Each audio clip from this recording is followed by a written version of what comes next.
Praise the Lord. இன்றைய ஜீவாப்பம் ரோமர் 2 அதிகாரம் 13 நியாய பிரமாணத்தை கேட்கிறவர்கள் தேவனுக்கு முன்பாக நீதிமான்கள் அல்ல, நியாய பிரமாணத்தின்படி செய்கிறவர்களே நீதிமான்களாக்கப்படுவார்கள். அல்லேலூயா, ஆமென். பாருங்க, நியாய பிரமாணத்தை கேட்கிறவர்கள் தேவனுக்கு முன்பாக நீதிமான்கள் அல்ல. உண்மைதான். நம்ம ஆண்டவர் நமக்கு விலையேறப்பெற்ற இந்த பொக்கிஷத்தை கொடுத்திருக்கிறார். வேத புஸ்தகம், வேதாமம். பரிசுத்த வேதாமத்தில் ஆண்டவர் நமக்கு கட்டளைகள், கற்பனைகளை கொடுத்திருக்கிறார். எப்படி நடக்க வேண்டும், எப்படி நடக்கக்கூடாது, என்ன செய்யணும், என்ன செய்யக்கூடாது, எல்லாமே நமக்கு கொடுத்திருக்கிறார். நாம் வெறுமன இந்த வேதத்தை நாம் வாசிப்பதோடு நிறுத்திவிடாதபடி, நாம் ஆலயத்துக்கு போகிறோம், சபைகளில் நிறைய மெசேஜஸ் கேட்கிறதோடு நாம் நின்று விடக்கூடாது. அதை நாம் செயல்பாடுகளில் காமிக்க வேண்டும். நம்முடைய வாழ்க்கையிலே, அனுதினம் வாழ்க்கையிலே அதை நடைமுறைக்கு கொண்டு வர வேண்டும். பாருங்கள், நியாய பிரமாணத்தை கேட்கிறவர்கள் தேவனுக்கு முன்பாக நீதிமான்கள் அல்ல. ஆண்டவர் நீ வேதத்தை எத்தனை தடவை படித்த, வேதத்தில் வசனத்தை எத்தனை தடவை மனப்பாடம் பண்ண அப்படி கேட்க மாட்டார். இந்த வேதத்தில் உள்ள வசனத்தின்படி நீ நடந்தியான்னு கேட்பார். நம்முடைய வாழ்க்கை அப்படியாக மாற வேண்டும்.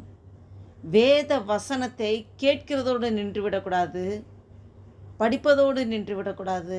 அதை நம் வாழ்க்கையில் அனுதினமும் அபியாசியப்படுத்த, அதன்படி நடக்க, ஒப்பு கொடுக்க நாம் நம்மளை நாமே அர்ப்பணிக்க வேண்டும். நாம் அப்படி நடக்க வேண்டும் என்று வாஞ்சித்து நாம் நடக்க முயற்சிக்கும்போது ஆவியானவர் நமக்கு உதவி செய்வார். நம் இருதயத்தை காண்கிறது தேவன். பாருங்க, நியாயப்பிரமாணத்தை கேட்கிறவர்கள் தேவனுக்கு முன்பாக நீதிமான்கள் அல்ல. அப்போ ஆலயத்துக்கு போனால் நம்ம நீதிமான் ஆகிட மாட்டோம். வேத வசனத்தை கேட்டால் மட்டும் நம்ம நீதிமான் ஆகிட மாட்டோம். நாம் அதன்படி நடந்தால் மாத்திரமே நீதிமான்கள். பாருங்கள், நியாய பிரமாணத்தின்படி செய்கிறவர்களே நீதிமான்களாக்கப்படுவார்கள் என்று வேதத்தில் சொல்லப்பட்டிருக்கிறது. அதன்படி செய்யணும். வேத வசனத்தின்படி நாம் நடக்க வேண்டும். அதுதான் சாட்சியுள்ள வாழ்க்கை. நம்மளுடைய அந்த சாட்சியுள்ள வாழ்க்கை, நாம் வசனத்தின்படி நாம் அனுதினமும் நடக்கும்போது, பிரயாசப்படும்போது நம்முடைய ஜென்ம சுபாவங்கள் மாறும். ஆவிக்குரிய சுபாவங்களாக ஆண்டவருக்குரிய சுபாவம் நம்மளுடைய சுபாவமாகும். நாம் அனுதினமும் இயேசு கிறிஸ்துவை போல மாற வேண்டும். அவருடைய சாயின்படி ரூபத்தின்படியும் நம்மளை உண்டாக்கின தேவன் நம்மளுடைய சுபாவங்கள் முழுவதுமே இயேசு கிறிஸ்துவை போலவே மாற வேண்டும். அதுதான் ஆவிக்குரிய முதிர்ச்சி, ஆவிக்குரிய மறுரூபம். அவர்களே நீதிமான்கள். வசனத்தின்படி நடப்பவர்களே நீதிமான்கள் என்று ஆண்டவர் சொல்லுகிறார். இவேளை இந்த வீடியோவை பார்த்து கொண்டிருக்கிற என் அன்பு தேவ பிள்ளைகளே, உங்களோடும் என்னோடும் ஆவியானவர் பேசிக்கொண்டிருக்கிறார். நாம் அனுதினமும் வேதத்தை வாசிக்கிறோம், ஆலயத்துக்கு தவறாமல் கடந்து செல்கிறோம், எவ்வளோ ப்ரேயர் மீட்டிங் அட்டன் பண்ணிக்கிறோம். நம்மக்கிட்ட இருதயத்தில் மாற்றம் இருக்கிறதா? நாம் வசனத்திற்கு ஒப்பு கொடுக்குறோமா? நம் வசனத்தை வாசிப்பதோடு நிறுத்திவிடாதபடி, மனப்பாடம் செய்வதோடு நிறுத்திவிடாதபடி, அதை நம் வாழ்க்கையில் அனுதினமும் அப்படியாக நம் வாழ்க்கை மாற வேண்டும். நம்மளுடைய சுபாவங்கள் மாற வேண்டும், நம் இருதயம் மாற வேண்டும், நம்முடைய சிந்தைகள் மாற வேண்டும், நம்மளுடைய அனுதின வாழ்க்கை கிறிஸ்துவை போல மாற வேண்டும். இதுதான் ஆண்டவர் உங்களை என்னையும் பார்த்து சொல்லுகிற காரியமாக இருக்கிறது. இவ்வேளையில் இந்த நாளில் ஆண்டவர் நோக்கி பார்ப்போமா? இந்த சிந்தையோடு இந்த புதிய நாளை துவங்குவதற்கு ஆண்டவரில் நாமே ஒப்பு கொடுப்போம். ஜெபம் செய்வோம். அன்பும் இரக்கம் நிறைந்த பரம தகப்பனே, நன்றியோடு துதிக்கிறோம் ஐயா, ஸ்தோத்திரிக்க கத்தாவே. நன்றி அப்பா, இந்த அருமையான நாளைக்காய் நன்றி செலுத்துகிறோம் ஆண்டவரே. அப்பா, இந்த நாளைக்கு ஆண்டவரே காடுபடியாக எங்களுக்கு ஜீவன், சுகம், பலன், ஆரோக்கியத்தை தந்து இந்த மட்டும் பாதுகாத்து வருகிற தேவனே, உமக்கு கொடான கொடி ஸ்தோத்திரம் ஐயா. நன்றி அப்பா. இந்த 2025 வருடத்தின் ஆண்டவரே ஏப்ரல் மாதத்தின் 2ஆம் தேதியை காண கிருபை செய்திரே, உமக்கு கொடான கொடி ஸ்தோத்திரம் ஆண்டவரே. நன்றி தகப்பனே.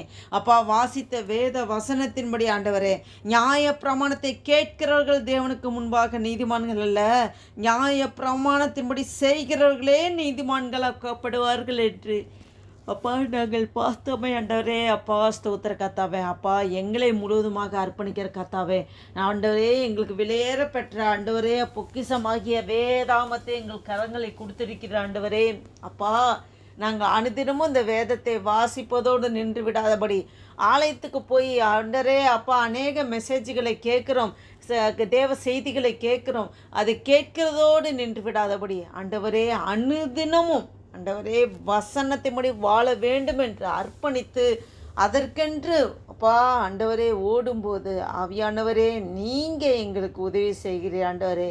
அப்பா பலப்படுத்துகிற ஆண்டவர் வசனத்தின்படி வாழ அப்பா எங்களை அர்ப்பணிக்கும் போது ஆவியானவரே எங்களை நீ நடத்துகிற தேவனாக இருக்கிற ஆண்டவரே. நன்றி அப்பா. உம்மை போல மாற வேண்டும் என்பதற்காக இந்த மூவியில் ஆண்டவரே எங்களை ஆண்டவரே நீர் பழக்க வைக்கிறீர் ஆண்டவரே, எங்களை உருவாக்கி கொண்டிருக்கிற ஆண்டவரே. உம்மை போல மாற ஆண்டவரே, உம்முடைய சுபாவம் எங்களை சுபாவமாக மாற, உம்முடைய சிந்தை எங்களுடைய சிந்தையாக மாற ஆண்டவரே. அப்பா ஸ்தோத்திர கர்த்தாவே, நன்றி அப்பா, நன்றி அப்பா. நீர் இப்படியாய் ஆண்டவரே எங்களை ஆண்டவரே நீர் பக்குவப்படுத்தி பலப்படுத்தி சீர்படுத்தி ஸ்திரப்படுத்தி ஆண்டவரே ஒரு அழகான ஆண்டவரே பாத்திரமாக எங்களை வணங்கிறதுக்காக நன்றி செலுத்துகிறோம் ஆண்டவரே. எங்களே முழுவதுமாக அர்ப்பணிக்கிறோம், எங்கள் ஆவி ஆத்மா சரீரம் முழுவதும் அர்ப்பணிக்கிறோம். எங்களை கொண்டு என்ன செய்ய சித்தம் தீர்மானம் வைத்திருக்கிறோம், உடைய சித்தத்தின்படி நடத்துங்கப்பா. வசனத்தின்படியே நம்முடைய கடைசி நாட்கள் ஆண்டவரே வசனத்தின்படியே நியாயம் தீர்ப்பீர் ஆண்டவரே. அப்பா வசனத்துக்கு நடுங்குறனையே நோக்கி பார்ப்பேன் என்று சொல்லியிருக்கிற ஆண்டவரே. அப்பா ஒவ்வொரு வசனத்தின்படி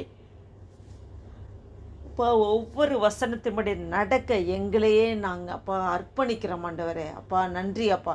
இந்த வீடியோவை கேட்டுக்கொண்டிருக்க பார்த்து கொண்டிருக்க ஒவ்வொரு ஆண்டவரே உம்முடைய சமூகத்தில் அர்ப்பணிக்கிறோம் ஆண்டவரே. எங்களை முழுவதுமாக நீர் ஏற்றுக்கொண்டு ஆண்டவரே உமக்குரிய பாத்திரமாக எங்களை வணைந்து உருவாக்குங்கப்பா. அப்பா எங்களே தாழ்த்துகிறோம், உடைய நாமம் ஒன்றே மகிமைப்படட்டும். இயேசு கிறிஸ்துவின் நாமத்தினால ஜெபிக்கிறோம் ஜீவனுள்ள எங்கள் நல்ல பிதாவே. ஆமேன், ஆமேன்.